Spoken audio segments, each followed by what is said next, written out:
ছিল পূর্বের লোকদের আলোচনা।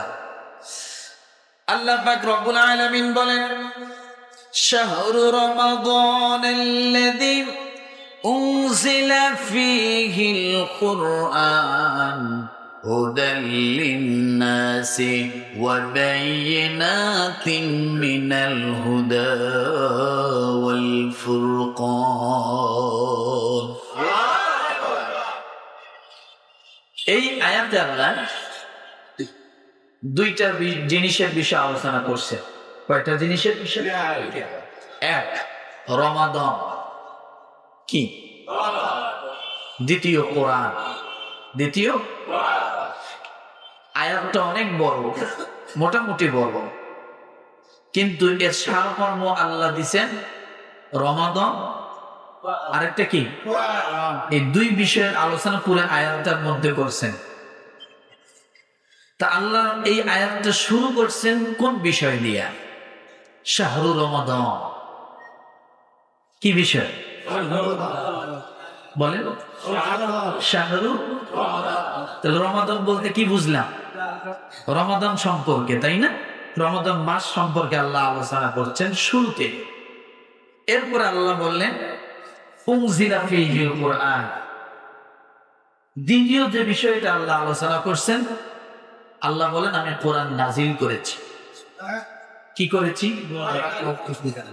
তাহলে এই আয়াতের প্রথমে আল্লাহ দুইটা বিষয়, প্রথম বিষয়টা কি? কথা বলে। দ্বিতীয় বিষয়টা কি? উনজিলা ফীহিল কুরআন। কিন্তু মজার বিষয় হলো, প্রথম আল্লাহ যে বিষয়টা বললেন সে বিষয় প্রথম আল্লাহ আলোচনা করেন নাই। প্রথমে যে বিষয়টা আল্লাহ বললেন সে বিষয়ের আলোচনা আল্লাহ প্রথমে, দ্বিতীয় বিষয় যেটা আল্লাহ বলেছেন সেইটার আলোচনা আল্লাহ প্রথমে করছেন। সুবহানাল্লাহ। আল্লাহ আলোচনার ক্ষেত্রে যা ঘুরে দিয়েছেন। আল্লাহ পাক রব্বুল আলামিন বলেন, শাহরু রমাদানাল্লাযী উনজিলা ফীহিল কুরআন।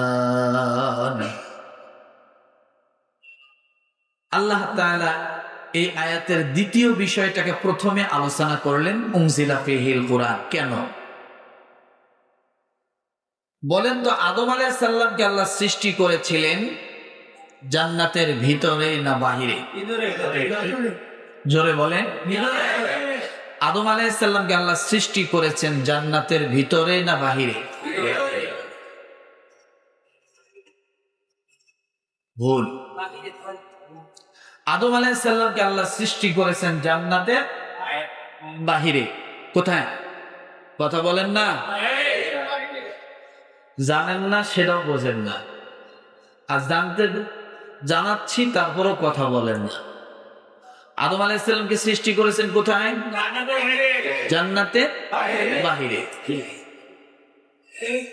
এরপরে আল্লাহ তাকে জান্নাতের ভিতরে ঢুকাই দিলেন যে এইটা তোমার বাড়ি, এখানে তোমার বসবাস, এখানে থাকো। খাবার দাবার আল্লাহ তাআলা অনেক নিয়ামতের ব্যবস্থা করলেন, কিন্তু খায় মনটা মরা। মনটা কি? মনটা হাসি নাই, খুশি নেই, খায় থাকে। আল্লাহ তাআলা খুশির একটা ব্যবস্থা করলেন। ঘুম পাড়ায় দিলেন আদম আলাইহিস সালামকে। ঘুম থেকে জাগনা হয়ে দেখে পাশে আরেকজন পরমা সুন্দরী নারী বসে আছে সাজগোজ নিয়ে। কালকে বলে এবার বলবেন না তো, ভেজাল তো ঘরে ঘরে এখন ভেজাল, যার কারণে এবেলা সুবহানাল্লাহ বেড়ায় না। ঘরে ঘরে ভেজাল আছে না নাই? আল্লাহ তাআলা দুইজনকেই বললেন, তাহলে মা হাওয়া সৃষ্টি কোথায়? জান্নাতের ভিতরে না বাহিরে? ভিতরে। আদম আলাইহিস সালাম বাহিরে। আল্লাহ দুইজনকে জান্নাতের ভিতরে থাকতে দিলেন, সমস্ত হুকুম ঢুকায় দিলেন। এক জায়গায় আল্লাহ নিষেধ করলেন, এখানে ধারে কাছেও ওয়ালা তাকরাবা হাযিহিশ শাজারা, ওই গাছের কাছে যাইও না। শয়তান মাঝখানে কাজ করলো, মা হাওয়া আল্লাহ তাআলার হুকুমটা ভুলে গেলেন। তিনি ওই গাছের নিকটে গেলেন, এরপরে ওনার স্বামীকেও নিয়ে গেলেন। আল্লাহ তাআলা এবার কি করলেন, তোমরা সকলেই কি করো, জান্নাত থেকে কুলনা হাবিতু মিনহা জামিআ। আল্লাহ তাআলা জান্নাত থেকে যখন বাহির করে দেয়, ভাষাটা কেমন ছিল দেখেন। সূরা বাকারা প্রথম নাম্বার পারার 6 নাম্বার পৃষ্ঠার প্রথম নাম্বার লাইনে আল্লাহ বলেন কুলনা হাবিতু মিনহা জামিআ। সেখানে ছিলেন কয়জন? জোরে বলেন। কিন্তু আল্লাহ বললেন কুলনা হাবিতু মিনহা জামিআ, তোমরা সকলেই জান্নাত থেকে বাইর হয়ে যাও। ওখানে ছিল কয়জন? আল্লাহ বললেন তোমরা সকলেই, তার মানে 2 জন বোঝায়। সকলেই বলতে কি 2 জন বোঝায়? কতজন বোঝায়? অনেক। জামিআ আরো বেশি বোঝায়। তোমরা সকলেই জান্নাত থেকে কি করো, বাইর হয়ে যাও। কিন্তু ছিল 2 জন। আল্লাহ এই ভাষা কেন ব্যবহার করলে? তার মানে বোঝা গেল আদম আলাইহিস সালাম শুধু আদম আলাইহিস সালাম ছিল না, আমরাও সাথে ছিলাম। আমরাও কি? আদম থেকে যত সন্তান দুনিয়ার জমিনে আসছে, খালাকা মিনহা যাওজাহা ওয়া বাসসা মিনহুমা রিজালান কাসীরান ওয়া নিসা। আল্লাহ বলেন একজন থেকে 2 জন, 2 জন থেকে এরপরে আমি আল্লাহ তাআলা জোড়া জোড়া করে তাম পৃথিবীতে মানুষ সৃষ্টি করেছি। তার মানে বোঝা গেল ওই একজনের ভিতরে আমরা ছিলাম। কথা ঠিক কিনা? এই জন্য আল্লাহ বললেন কুলনা বিতু মিনহা জামিআ ইহবিতু বিসরাম। আল্লাহ বলেন তোমরা সকলে বাইর হয়ে যাও। সকলেই বাইর হয়ে গেলেন। জান্নাত থেকে যখন বাইর হয়ে গেলেন, তার মানে আদম আলাইহিস সালাম শুধু বাইর হওয়া না, আমরাও বাইর হয়ে আসলাম।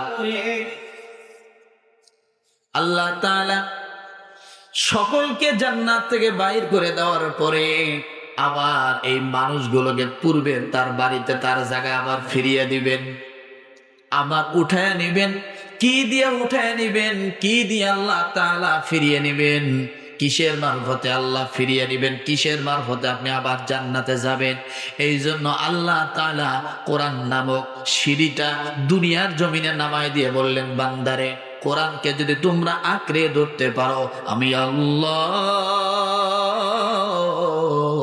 পূর্বে তোমরা যে জান্নাতের মধ্যে ছিলা, ওই জান্নাতে আমি আল্লাহ আবার তোমাদেরকে উঠায় আনবো। এই জন্য রব্বুল আলামিন কুরআনুল কারীম সম্পর্কে একটা রশি বলেছেন, ওয়াতাসিমু বিহাবলিল্লাহি জামিআন ওয়া লা তাফাররাকু। আল্লাহ বলেন কোরআন নামের রশিটাকে তোমরা আঁকড়ে ধরো। ওই রশি ধরে আমি আল্লাহ তখন টান দিব, যাতে ওই রশির মধ্যে তোমরা আঁকড়ে ধরতে পারো। আর ওই রশির মাধ্যমে আমি আল্লাহ তাআলা তোমাদেরকে জান্নাতে নিয়ে আসবো। কোথায় নিয়ে আসবে? কথা বলে জান্নাতে। কিসের মারফতে? কথা বলে। আল্লাহ কোরআনকে রশির সাথে তুলনা করেছেন, ওয়াতাসিমু বিহাবলিল্লাহি জামিআন ওয়া লা তাফাররাকু। 4 নাম্বার পারার 2 নাম্বার পৃষ্ঠায় আল্লাহ বলেছেন তোমরা এই রশিটাকে আঁকড়ে ধরো। কেন? যাতে আমি আবার এই রশির মাধ্যমে তোমাদেরকে জান্নাতে উঠায় নিয়ে আসতে পারি। তোমরা পৃথক হইও না, রশিটাকে ছেড়ে দিও না। রশির দ্বারে তোমরা একে অপরে কি করো? সঙ্গবদ্ধ হয়ে থাকো, জামাত হয়ে থাকো। এই রশির মাধ্যমে আমি যেন আবার তোমাদেরকে কি করতে পারি? জান্নাতে নিতে পারি। তাহলে কোরআন জান্নাতে যাওয়ার কি মাধ্যম? বলেন কোরআন কিসের মাধ্যম? পুনরায় আমরা যেন জান্নাতে যেতে পারি, এই জন্য হলো কোরআন সে মাধ্যম। আল্লাহ তাআলা এই জন্য এই রমাদান মাসের আলোচনা করতে যাইয়া প্রথমে আল্লাহ কোরআনের কথা স্মরণ করে দিচ্ছে। বলেন সুবহানাল্লাহ। কারণ রমাদান মাস, এ মাসটার গুরুত্ব, এ মাসটার ফজিলত অন্য সব মাসের মতোই ছিল, কিন্তু এই মাসটার গুরুত্ব এবং ফজিলত কখন বৃদ্ধি হলো? যখন কোরআন এই মাসের ভিতরে নাজিল করা হলো। এই জন্য আল্লাহ তাআলা সূরা বাকারার 185 নম্বর আয়াতে দুইটা আলোচনা করছেন, রমাদান আরেকটা কি কোরআন। কোরআনের আলোচনা আল্লাহ তাআলা প্রথমে নিয়ে আসলেন এই জন্য যে কোরআনের দ্বারাই আমি আল্লাহ তাআলা রমাদানকে মর্যাদাশীল করেছি। কিসের দ্বারা? কোরআনের দ্বারাই আমি আল্লাহ তাআলা রমাদানকে কি করেছি? মর্যাদাশীল করেছি। যার কারণে আল্লাহ বলেন যে কোরআনের সাথে যদি তোমরা সম্পর্ক গভীর করতে চাও তাহলে রমাদান এবং কোরআনকে আলাদা করে নয়, একসঙ্গে করতে হবে। রমাদানের রোজা যেমন রাখি, রমাদান মাসের জন্য কোরআনের চর্চাটা অনেক বেশি হয়, এটাকে বাদ দিয়ে না। এই জন্য রব্বুল আলামিন বলেন